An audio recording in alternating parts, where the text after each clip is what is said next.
আসসালামু আলাইকুম। আমার চ্যানেলে আপনাদের সকলকে স্বাগত।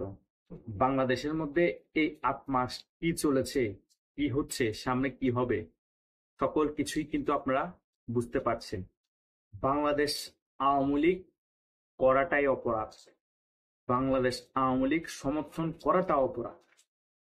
কিছুদিন আগে চিত্রকার সিদ্দিককে কি পরিমাণ গণধোলাই দেওয়া হয়েছে সকলে মিডিয়াতে দেখেছেন। জাস্ট সে আওয়ামী লীগকে সমর্থন করে কিছু কথা বলেছিল। এই রকম মব ভাইলেন্স করা হচ্ছে জাস্ট আওয়ামী লীগকে সমর্থন করে। যে বাংলাদেশের মধ্যে কিছুদিন পর এমন পরিস্থিতি হবে যে আওয়ামী লীগের আচরণ যে করবে তারপর রাস্তায় গণধোলাই দেওয়া হবে। এভাবে করে একটা জাতি, একটা দেশ চলতে পারে না। এখন যদি আওয়ামী লীগ করাটা অপরাধ হয়, কিছুদিন পরে যখন আওয়ামী লীগের অবস্থা ভালো হবে তখন আওয়ামী লীগ না করাটা অপরাধ হবে। এ সময় আসবে কিন্তু বাংলাদেশে, বাংলাদেশে এ সময় আসবে ১০০%। আপনি লিখে রাখেন যে আওয়ামী লীগ না করাটা একসময় বাংলাদেশে অপরাধ হবে। ১% মানুষও থাকবে না যে আওয়ামী লীগ করবে না। বাধ্য হয়ে করুক, ভালোবেসে করুক। কারণ এখন যে পরিমাণ মব ভায়োলেন্স করা হচ্ছে জাস্ট আওয়ামী লীগকে সমর্থন করেছে। এই যে কাজগুলো করা হচ্ছে এটা বাংলাদেশে হওয়ার কথা না, যেখানে 50%-এর মতো মানুষ বাংলাদেশ আওয়ামী লীগকে সমর্থন করে।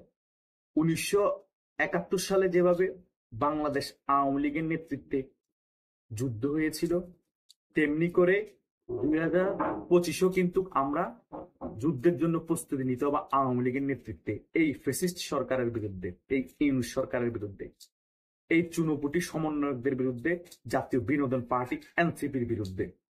আওয়ামী লীগের নেতৃত্বে আবার যুদ্ধ করে আবার এনসিপি মুক্ত বাংলাদেশ গড়তে হবে। তা না হলে এই দেশ আবার পরাধীনতায় চলে যাবে। অলরেডি এই দেশকে বিক্রি করে দেওয়া হচ্ছে। আওয়ামী লীগ নিষিদ্ধ নিষিদ্ধ খেলায় বিজি রেখে জনগণকে মাইন্ড এই অন্যদিকে ফোকাস রেখে দেশটা বিক্রি করে দেওয়া হচ্ছে। আবারও আওয়ামী লীগ ডাক দিতে হবে, আওয়ামী লীগের নেতৃত্বে আবারও এদের সাথে যুদ্ধ করে আবারও দেশ স্বাধীন করতে হবে। এটা আমি বলছি না, সকল মুক্তিযোদ্ধারা বলছে। এবং যিনি সংবিধান প্রণেতা ডক্টর কামাল হোসেনও সেম কথা বলেছে যে ১৯৭১ সালের মতো আওয়ামী লীগের নেতৃত্বে আবার যুদ্ধ করতে হবে। তো সকলে মাইন্ডে ঢুকিয়ে ফেলেন এবং সকলে এখন থেকে প্রস্তুতি গ্রহণ করেন। আবার আমাদের যুদ্ধের ডাক আসবে, আবার আমাদেরকে এসব রাজাকারদের বিরুদ্ধে যুদ্ধে নামতে হবে। ধন্যবাদ সকলকে।